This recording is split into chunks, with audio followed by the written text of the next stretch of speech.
Ahogyan azt a korábbiakban említettem, van egy vendégem, Major Tamás filmproducer érkezett hozzám a Nagy Istennő arcai című filmmel kapcsolatban, mert hogy április 13-án a Partmoziban lesz a szentendrei bemutatója ennek a filmnek.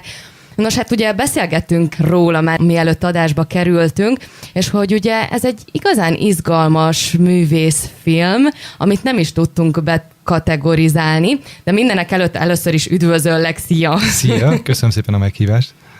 Hát akkor vágjunk is bele ebbe a filmbe, hogy miről van szó, amikor erről a filmről beszélgetünk. Ez egy művészfilm, azt tudjuk, felnőtt film is talán. Milyen kategóriát lehet felállítani hozzá? A filmnek a hivatalos besorolása az, hogy 18 éven aluliaknak nem ajánlott. Mi ezzel nem értünk egyet az alkotók, de hát elfogadjuk természetesen, hogyha ez volt a hatóságnak a döntése, úgyhogy ezt föl is tüntetjük természetesen mindenhol. Mi kértük a 16-os kategóriát pontosan azért, mert azt gondoljuk, hogy a filmnek a témája, ami a szakrális érosz és az isteni szeretetnek a földolgozása a művészi filmben, ez indokoltá teszi természetesen, de szerettük volna, hogyha hozzáférése van a középiskolás korosztálynak is. Ezt nem kaptuk meg azzal az indoklással, hogy meztelen testeknek az ábrázolása van a filmben. Mielőtt magáról a filmről beszélgetnénk, egy kicsit arról a csoportról, arról az alkotó csoportról, ami ezt a filmet megalkotta, egy pár szóban mesélj nekünk, kérlek. Azt gondolom, hogy ha az alkotócsoportról kell beszélnem, akkor mindenképpen van egy mag, és a mag az viszont egy láthatatlan értékrend, ami összehoz mindannyiunkat, mégpedig az, hogy hiszünk abban, hogy az emberiségnek szüksége van egy tudatszintugrásra, és ez a tantrikus beavatás által elkövetkezhet, mivel mi mindannyian gyakoroljuk is a tantrát, és a mi életünkben ez eredményt adott. Tehát mivel mi ezt megtapasztaltuk, azt gondoljuk, hogy úgy hiteles, hogy amit nekünk jó az életünkben, és jó irányba változtatta, azt szeretnénk megosztani. Tehát mindannyian tantrikus gyakorlók vagyunk. Ezen kívül viszont a rendezőnőnek a személye az egy másik ilyen vonzó mag, ami bennünket összefog, ő Agora Vidya, és gyakorlatilag nincsen számomra ez csodálatos, hogy nincsenek fizikai és földrajzi határok, mert Portugáliától kezdve Argentináig mindenhonnan jöttek ide Magyarországra, hogy ebben a művészcsoportban tevékenykedjenek, ami most már 5 esztendeje működik itt. És maga a filmnek a gondolata, és az hogy született meg, vagy hogy született maga a film? Ugye azért sok utánajárás egy film elkészülete. Hogyan történt ez nálatok? Mi volt a folyamat? Gyakorlatilag ami megérett először is az alkotókban, az volt, hogy szükség van egy ilyen filmre, ami megmeri mutatni azt, hogy a meztelenség az nem feltétlenül obszenitás, sőt ebben a mai kultúrában mindenképpen hozzápárosul. Azért, mert egy hiperszexuális fogyasztói kultúrában élünk. Mi azt gondoltuk, hogy ennek kell és van egy alternatívája, mert ugye a mai kultúránkat gyakorlatilag ez a hiperszexualitás, illetve a prüdéria jellemzi.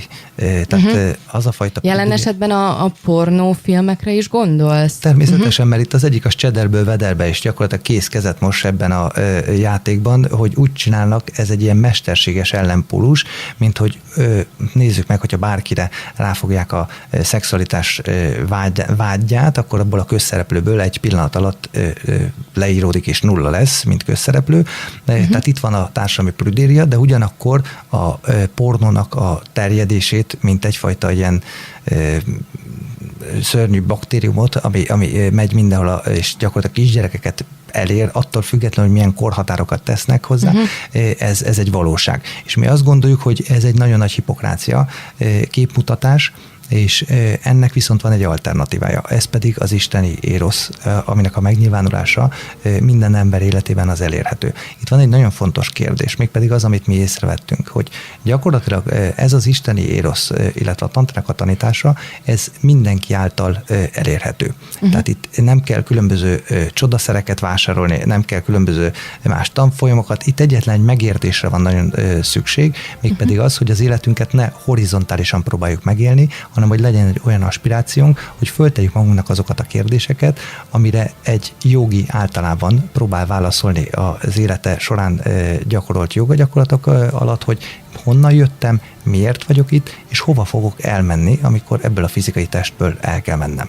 És gyakorlatilag ez vezet oda, hogy a tantra erre azt a választ adja meg, hogy egy vertikális, tehát gyakorlatilag mindenképp Isten irányultságú éroszt kell megélni, de ugyanakkor a prüdériát az kizárja, hogy a test az szent, és a test az szakrális, hiszen ebben él a lélek.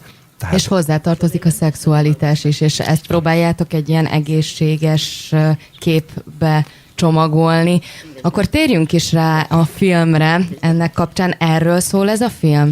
Pontosan, nagyon jól mondtad, tehát itt van egy egészséges szexualitás, és van egy egészséges viszonyulás ehhez. Mert sajnos azt lehet, hogy a mai társadalomban egy teljesen beteges viszonyulás van az éroszt, az erotikus energiának a témájához. Viszont ami nagyon fontos, az az, hogy az erotikus energia az emberi lényben az tulajdonképpen az ugródeszka, ami az ő fejlődését, illetve a boldogságát elérhetővé teszi. Hogyha ezt bizonyos erők, akik beavatottak szintén, de negatív szándékkal le tudják folytani az emberi lényben, akkor nagyon egyszerűen egy ilyen masszával lehet gyúrni az emberiséget, és mint csordát lehet terelni jobbra-balra és irányítani. És ezek nem boldog és autonóm lények lesznek. Tehát itt tulajdonképpen a tantrának a lényege az nem az örömszerzés, nem az élvezeteknek a hajszolása, a tantrának a végcélja az mindenképpen a saját isteni lényünknek a felfedezése, kibontakoztatása, és a legjobb saját verziónknak úgymond a megnyilvánítása. Anélkül, hogy spoilereznénk, egy kicsit a történetbe avass be minket, hogy miről szól ez a film. Tartalmi részét azt már elmondtuk, de hogy a konkrétan van benne két főszereplő, és az ő szerelmi életükről, vagy hogyan kell ezt elképzelni? Van benne két főszereplő, Gino és Luz. Luz az ugye fényt jelent, fényességet, és ők pornó színészek, mind a ketten, de gyakorlatilag amikor találkoznak, akkor Gino az már nagyon közel van a kiégéshez, és az ő szerelmi kapcsolatukról, illetve kibontakozó szerelmi kapcsolatukról szól, és arról az óriási drámáról, hogy amikor ők észreveszik, hogy tulajdonképpen milliók fánjuk van, és követi őket mindenki interneten, Facebookon, mindenhol, mint hogy a szerelemnek a nagy mesterei, hogy ők maguk nem képesek szeretkezni. És nem csak, hogy lelkileg, hanem fizikailag sem tudnak kapcsolódni, ugye nem szeretném a filmet elmesélni. Igen, azért mondom, hogy csak finoman. Hogy ebből milyen kiút lesz. Tehát az nagyon fontos, hogy van egy tantrikus beavatónőnek a jelenléte a filmben, ami viszont bevezet bennünket nagyon sok szimbólumon keresztül, abba a szubtilis, úgynevezett láthatatlan világokba. Tehát a film az nagyon érdekesen egyszerre több síkon is játszódik, és meg is mutatja ezt. Tehát amikor ezekben a szubtilis világokba elkezd járni a főszereplő, és ott megkapja a beavatásait, akkor utána a fizikai világba visszatér, teljesen megváltozik az élete és a szemlélete. Mikor készült ez a film? Milyen hosszú időt vett igénybe az, hogy elkészüljön a mozi? Hát nekünk ez a film, ez 1,5 évet vett igénybe. Gyakorlatilag lehetett volna sokkal rövidebb idő alatt forgatni. Mi teljesen független művészcsoport vagyunk, és ez viszont befolyásolja természetesen a munkánknak a hosszát is, lévén, hogy nem adott egy szponzor, aki ezt mögöttünk finanszírozná, ebből következőleg sokkal lassabban tudunk csak dolgozni. De ez a függetlenség ugyanakkor ad egy nagyon nagy cselekvési és művészi szabadságot. Igen, ugye azt említetted, hogy az operatőr kollégát, Szűcs Tamás, ugye ő operatőr, vágó, és egyébként a filmben is szerepel, tehát akkor ez tényleg egy ilyen összművészeti dolog volt, mert hogy tényleg mindenki szerepelt benne. A szereplők kiválasztása az hogy zajlott? A szereplők kiválasztása nagyon érdekes módon.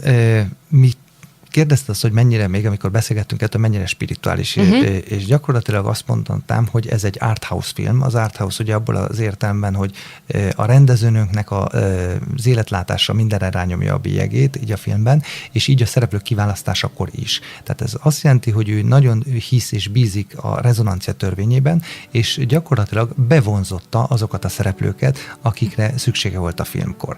Tehát érdekes módon ugyanúgy, mint ahogy a művész csapatban is, az első filmünk bemutatása után, amit nemzetközi bemutatása volt Dániában, Portugáliában, Angliában, nagyon sokan jöttek és csatlakoztak ez a csoporthoz. És egyszerűen csak nyugodtan, higgadtan állt, és tudta, hogy el fog jönni az, akinek el kell jönni, tehát nem formális castingok voltak. Hanem megvárta, amíg megjön a megfelelő ember. A hölgy Luce egyébként pontosan egészen messziről, 12 000 kilométerről Argentinából jött, tehát ő onnan került a csapatba.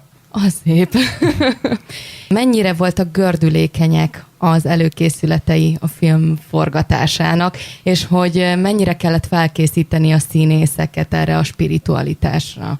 A színészeink mindegyike maga is gyakorló tantra jogi, tehát ebből következőleg az állapotok, amiket láthatunk a filmben, ezek hiteles állapotok, tehát ez egyrészről.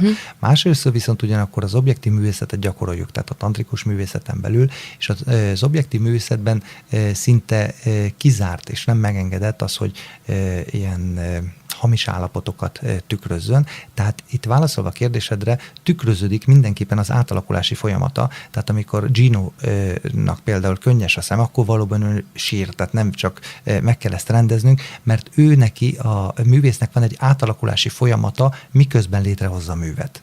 Tehát ez nagyon fontos, hogy egy igazán mély átalakulási folyamaton ment át minden szereplője a filmnek. És akkor ebben volt nekik szabadságuk, tehát, hogy amit éppen megéltek, azt vette a kamera. Nagyon szépen köszönöm, kihagytunk-e még valamit, beszéljünk még valamiről, ami fontos. Én köszönöm szépen a meghívást, és azt is, hogy egyáltalán kaptuk a lehetőséget, hiszen ti vagytok az első rádió, meg egyáltalán média, aki érdeklődik így a filmünk iránt, úgyhogy nagyon szépen köszönöm. És várunk akkor szeretettel téged is, és Szentendre, illetve a környező lakosságot, aki érdekel a filmünk. Április 13-án a Part moziban. Major Tamás filmproducernek nagyon szépen köszönöm, hogy itt volt, és beszélgettünk a Nagy Istennő arcai című filmről.